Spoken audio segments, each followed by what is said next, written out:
네, 오늘은 이 문제를 좀 중점적으로 볼 텐데 대학 병원이든 동네 병원이든 소아과 진료를 보는 것이 확 줄면서 진료되는 우려가 점차 현실화하고 있습니다. 그나마 문을 열고 있는 동네 소아과로 환자들이 몰리면서 대기 시간이 1시간가량 되고 대학병원 소아과 전공의가 2달 뒤면 절반 이상 줄어듭니다. 먼저 임성재 기자가 취재한 내용 보고 임 기자에게 직접 자세한 내용 들어보겠습니다. 서울 마포구에 있는 소아청소년과 의원.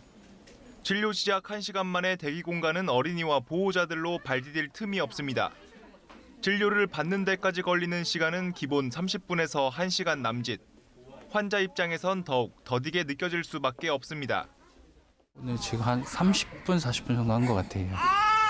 이 근방에 몇 개가 없어가지고 몰리게 되는 것 같습니다. 지난 5년 사이 660곳이 넘는 동네 소아과 병원이 문을 닫으면서 남은 병원으로 환자가 몰리는 겁니다. 수가가 안 되기 때문에 그렇게만 봐서는 소아청소년과를 경영할 수가 없습니다. 그래서 주변 병원들이 많이 폐업을 하게 되고 폐업을 하니까 더더욱 아픈 환자들만 집중으로 볼 수밖에 없고. 미래는 더 불투명합니다. 소아과 전공의 지원 숫자가 급감하다 못해 올해 모집엔 정원 207명에 33명만 지원했습니다. 주로 평일 야간, 주말 공휴일에 응급 환자를 돌보는 전공의가 확 줄면서 직격탄을 맞은 건 대학병원입니다.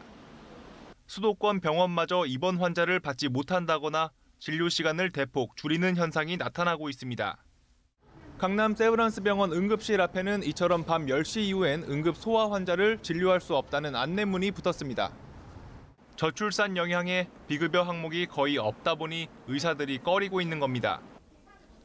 더 큰 문제는 이런 문제를 해결할 수 있는 논의 기구조차 없다는 점입니다.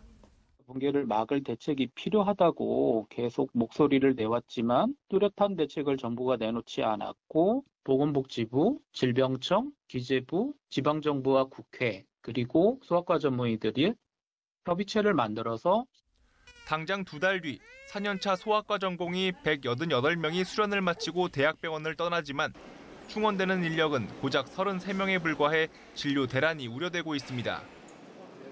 이미 소아진료 인프라가 도미노처럼 붕괴하기 시작했다는 지적이 나오는 만큼 대책 마련이 시급한 상황입니다. YTN 임성재입니다. 네, 이렇다 보니 소아진료의 전반적인 인프라가 도미노처럼 붕괴하기 시작했다는 지적까지 나오고 있습니다. 네, 이 문제 취재한 사회부 임성재 기자 나와 있습니다. 임 기자 어서 오십시오. 네, 요새 아이들 사이에서 장염도 그렇고 감기도 그렇고 유행이기 때문에 소아과가 붐비는 요즘인데 자 직접 소아과에 가서 취재를 하고 왔는데 분위기를 좀 전해주시죠 먼저. 네, 평일 오전 8시쯤 이 서울 마포구에 있는 한 소아청소년과 의원을 찾았습니다. 네. 비교적 이른 시간이죠. 그런데 이 오전 시간 내내 20명에 가까운 대기 인원은 좀처럼 줄지 않았습니다. 이 보호자들은 아픈 아이를 달래며 이 30분에서 1시간 남짓 기다렸습니다. 네. 또 작은 대기 공간에 환자가 많다 보니 이 혹시 모를 감염 우려에 병원 밖에서 대기하기도 했습니다. 이 그나마 주말보단 사람이 적은 편이라서 이 출근 전 아이를 데리고 병원을 왔지만 익숙한 광경이라는 설명입니다. 이 보호자의 이야기 직접 들어보겠습니다. 어쩔 수 없이 주말에 자주 오게 되는데 주말은 대기가 더 길어가지고 이렇게 몰리게 돼가지고 아무래도 아침에 일찍 출발을 해도 한 30분 정도는 대기하게 되는 것 같습니다. 주말 피해서 출근 전에 오는데도 그 시간에도 대기하는 시간이 꽤 깁니다. 네. 동네 소아과에 환자들이 몰리는 이유가 있습니까? 이 말씀처럼 최근 이 동네에서 소아과 찾기가 참 어려워졌다는 말까지 나오고 예. 있습니다. 이 최근 5년 사이 동네 소아과만 660곳이 폐업을 했는데요. 이렇게 많은 소아과가 문을 닫으면서 이 남은 병원으로 환자가 몰리고 있는 겁니다. 그 피해는 이 고스란히 어린 환자와 보호자들이 받고 있습니다. 이 소아과 의사들의 말을 들어보니 이 기본적으로 이 저출산 현상에 더해 이 낮은 의료 수가가 이유라는 설명입니다. 이 소아과는 사실상 비급여 항목도 없어서 이 수익성이 떨어지죠. 이 상황이 이렇다 보니 남은 소아과에 있는 의사 한 명이 하루에 수십에서 수백 명 환자를 보게 된다는 설명입니다. 소아청소년과 의사가 필요한 영역은 상당히 많습니다. 예방접종뿐만 아니라 영양이나 발달, 육아, 수면, 또 심리 상태에 대해서 소아청소년과 의사에게 상당히 물어보고 싶은 게 많은데 바쁠 때는 바빠서 그 아픈 환자들 보느라고 그런 상담을 해줄 수가 없고. 네, 출근 전에 아이를 데리고 발을 동동 구르고 있던 아까 보호자나 또 수십 명, 많게는 수백 명 환자를 진료하는 의사의 마음이나 좀 심정적으로 이해가 되는데, 자, 그런데 동네 소아과뿐 아니라 대학병원도 사정이 비슷하다고요? 네, 맞습니다. 이 대학병원에서도 소아청소년과 진료 시간을 줄이는 등 이 차질이 빚어지고 있습니다. 이런 현상은 수도권 대형 병원에서도 일어나고 있는데요. 이 대표적으로 인천에 있는 가천대 길병원은 입원 진료를 중단했습니다. 또 서울 강남 세브란스병원, 한양대병원, 이대 목동병원에서도 네. 응급 진료가 다소 어려운 상황입니다. 이 때문에 이 특정 시간 이후에는 응급 환자를 받지 못하는 현상까지 나타나고 있습니다. 물론 이에 병원 진료가 아예 안 되는 건 아닙니다. 하지만 일반 보호자들이 대학병원을 찾는 건 응급 상황일 때가 많아서 이 발을 동동 구르는 경우가 늘 것으로 보입니다. 네, 아까 유수의 병원들이 지금 아까 다시 한번 보여주실래요? 응급실 이용이 할 수 없다고 되어 있는데 대부분 아이들이 아프면 밤 10시 이후, 밤 5시 이후에 아프게 돼서 응급실을 찾는데 이렇게 진료가 불가한 상황 다시 한번 확인해 봤습니다. 네. 예, 좀 이런 상황들만 봤을 때는 소아청소년과 의사가 좀 늘어나야 해결될 문제긴 한데 앞으로도 그렇고 상황이 녹록지는 않다고요. 네, 단적으로 올해 이 소아청소년과를 지원한 전공의 숫자를 보면 됩니다. 네. 지난 2019년부터 이 전공의 지원 숫자가 점점 줄고 있습니다. 2019년 이 80%에서 지원율 하락이 시작됐고 2020년 74%, 2021년 38%, 지난해엔 28%였습니다. 특히 올해는 전공의 정원이 207명이었는데 지원한 건 33명, 15% 정도에 불과한 상황입니다.